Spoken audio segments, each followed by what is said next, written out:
변호사인 제가 직접 상담합니다. 1670-6651 전화주세요.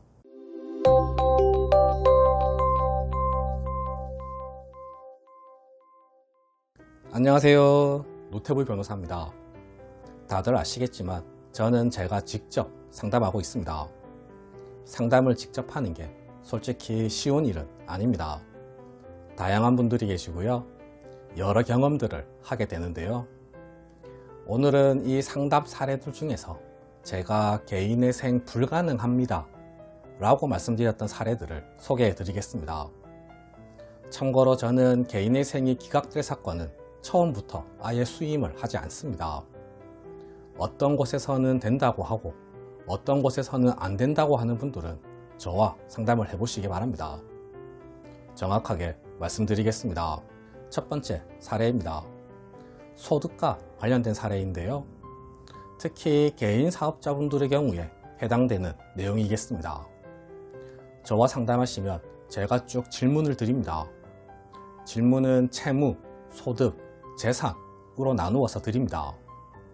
개인 사업자분들의 경우 소득과 관련해서 작년 또는 최근 1년 동안의 월 평균 소득이 얼마인지를 확인하는데요. 이때 당혹스러운 경우가 계속 마이너스였습니다 라는 대답입니다. 개인의 생은 월 소득에 기초해서 진행됩니다. 기본적으로 최저생계비 이상의 월 소득이 있어야 합니다. 2026년 기준 1인 가구 최저생계비는 대략 154만원 정도이고요. 1.5인 가구는 203만원 정도, 2인 가구는 252만원 정도입니다. 부양가족 수에 따라서 이 금액보다는 월소득이 많아야 합니다. 월소득이 많아야 최저생계비를 빼고 나머지를 법원에 납부할 수 있는 겁니다. 물론 이건 원칙을 말씀드린 거고요.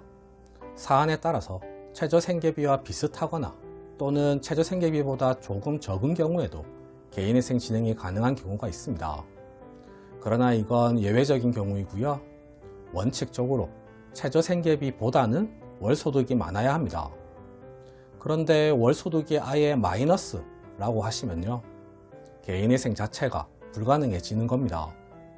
개인회생을 하시려면 정기적이고 지속적인 월소득이 기본입니다.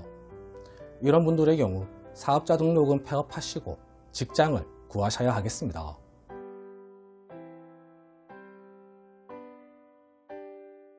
두 번째 사례는 채무보다 재산이 많은 경우입니다. 얼핏 이해가 안 가실 수 있는데요.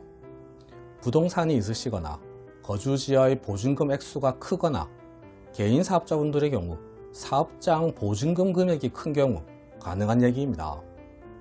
의외로 상담하다 보면 채무보다 재산이 더 많은 경우가 많습니다. 구체적으로 말씀드려 보겠습니다. 이분은 아파트를 소유하고 계셨고요. 아파트에 근저당권이 설정되어 있고 담보대출이 있으셨습니다. 해당 아파트의 시가는 2억이라고 하고요. 담보대출은 1억이라고 해봅시다. 그리고 담보대출 외에 다른 채무가 5천만 원 정도 더 있다고 해봅시다. 설명의 편의를 위해서 다른 재산은 없다고 가정하고요. 그러면 이분의 재산은 2억입니다. 그런데 담보대출을 포함한 총 채무액은 1억 5천만 원이 되는 겁니다. 재산이 더 많은 겁니다. 소득이 많지는 않으셔서 1억 5천만 원에 대한 이자 갚기도 버겁지만 이분은 엄연히 채무보다 재산이 더 많은 겁니다. 개인회생 불가능합니다. 상담을 해보면 이런 유형의 분들이 꽤 있습니다. 세 번째 사례는 현금 인출이 많은 분들입니다. 특히 제가 여러 번 상담을 했던 경우는 해외에 투자한 돈이 많으셨던 분들입니다. 보통 중국 또는 동남아에 투자했다고 하셨는데요. 동남아는 베트남이 많았던 것 같습니다. 제가 좀 자세히 물어보면 제가 판단할 때는 사기를 당하신 것이 아닌가 하는데요. 어찌되었든 해외에 투자한 분들의 특징은 보통 현금을 인출해서 해당 국가에서 환전해서 해당 국가의 돈으로, 그러니까 현금을 투자한 사람에게 준 경우가 많았습니다. 이렇게 되면 해당 돈은 모두 청산가치에 반영될 가능성이 높습니다. 이러한 분들의 계좌를 보면 결국 외국에서 현금으로 인출한 내역만 남게 되는 겁니다. 법원이 가장 싫어하는 것 중에 하나가 현금 인출입니다. 소명이 사실상 불가능합니다.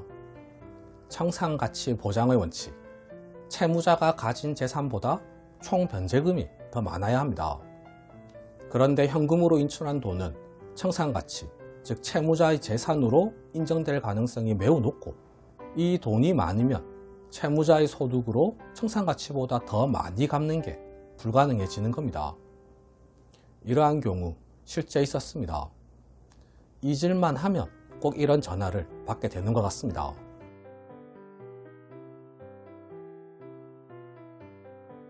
네 번째 사례는 개인회생 재신청과 관련된 내용입니다. 이 경우는 조금 특이한 경우였는데요. 부양가족과 관련된 문제가 있었습니다.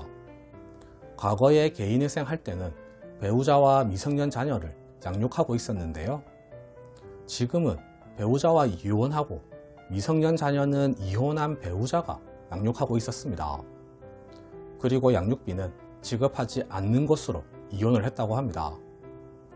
그러면 과거에는 1.5인 가구 기준이었는데 지금은 1인 가구 기준이 되어버립니다. 2026년 기준으로 말씀드리면 1.5인 가구 기준 최저 생계비는 203만원 가량이고 1인 가구 기준 최저 생계비는 154만원 가량입니다.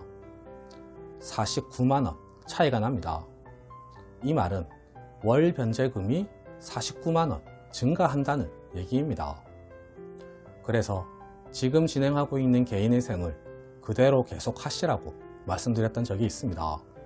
오늘은 상담 사례들 중에서 개인회생이 불가능했던 경우들을 말씀드렸는데요.